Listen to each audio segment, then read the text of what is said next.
Do a Google search for callow jerkwads, and what do you find? Google itself. We told you how thousands of their employees signed a letter protesting Google's work with Project Maven, an effort to make our drones more precise so civilian lives are spared. It's a good thing. Now Google has pulled out of the project under pressure from those workers, apparently doing anything connected to our military, which protects the lives of those same pasty workers at Google. It's just bad for their brand. But Google, you know what's bad for your brand? You. Your motto used to be, don't be evil. But isn't what you just did kind of the opposite? And yet, while deciding not to help our military with their AI, you invest fortunes in other countries' AI. What do you think they're going to do with that? D-Day being yesterday, that's the opposite of good timing. Now, I'm not going to call you traitorous. You're just scared. You're scared because in this day and age, among your peers, helping Uncle Sam is helping the oppressor. Oh, you love the wealth, but now dismiss those who enable and protect it. How removed you become from the ideas your parents and their parents and their parents fought for. The decision Google made is one, of course, that they can make, but it's foolish and harmful. As drones become an inevitable part of our defenses and our enemies' offenses, Google made a choice. Maybe we should do the same.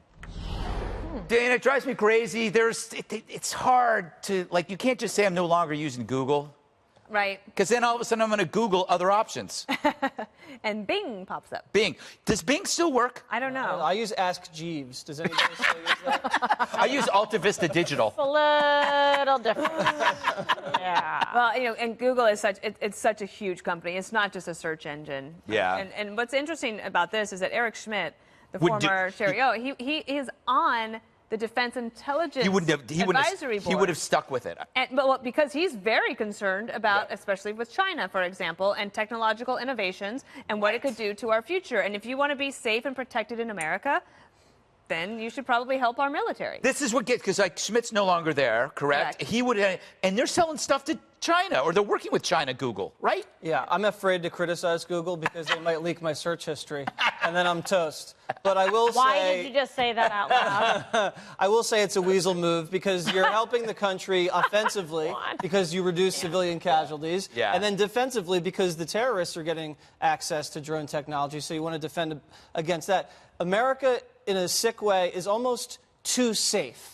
Do you remember World War I, World War II? The threats were everywhere. We had domestic attacks. People were getting shipped overseas to fight for our country. We're so far removed from that. We don't have the sense of patriotism and nationalism that we used to. We can afford to, you know, let these things slide and not protect the nation like it used to be protected. We need to be more worried about clear and present danger, is what you're saying, in terms of an imminent threat, or actually more on high alert about something, to say, you know what, we really do want to do whatever it takes to keep ourselves safe, like after 9/11, when people we had that after willing, 9/11. they had the wherewithal to be able to say, you know what, I'm open to this because I want to make sure that this does not happen again. So then there runs the risk of times, you know, passing, and you become a little bit complacent, or you feel a little bit too safe. Right. It's a wake-up call then. Well, it's obviously their business. We talk about businesses can do whatever they want. The NFL can do what they want. Google can do what they want. But the nature of this technology, by its very precision, is designed to reduce collateral damage. Correct. So what could be their argument other than they want to appear PC and not be seen working with the defense? Oh, no. In fact, I'm sort of surprised at your reaction to this, because if I told you that I was going to invent something that allowed for constant surveillance by artificial intelligence, I think generally Greg would say, nah, that's... Oh, I'd be for it. Yeah. Constant surveillance. Are you kidding me? I'd have drones in my house if I could. Oh, is that right? You bet. I think I might already. Little drone man. Little drone man. Yeah, you gotta be nice. You gotta be nice to him. That is nice. Oh, that was nice. Yeah. We don't want to see you get mad at him. No, you don't. Okay, but I'm just saying, when you think about the idea that you are empowering drones to have the kind of facial recognition, body motion, you think, wait a second, where is privacy? Where are my rights? Where are my protections as an individual? So you can say, oh, what this is make our drones more effective, but I think then it starts really, how would you say, escalating, and the bad guys get it, and then suddenly we're in trouble too. That's why I think, so you asked me because I'm a big... it's about military. Well, if it's about military, I'm on your side because I want our military to be strong.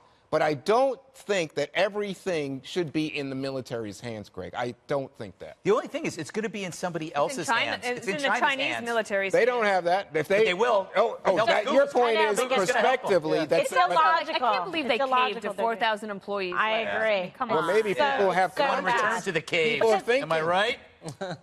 There's no Google in caves. I don't even know what that means. Because there's no Wi-Fi. There's no Wi-Fi in caves. There's a bumper sticker or a T-shirt.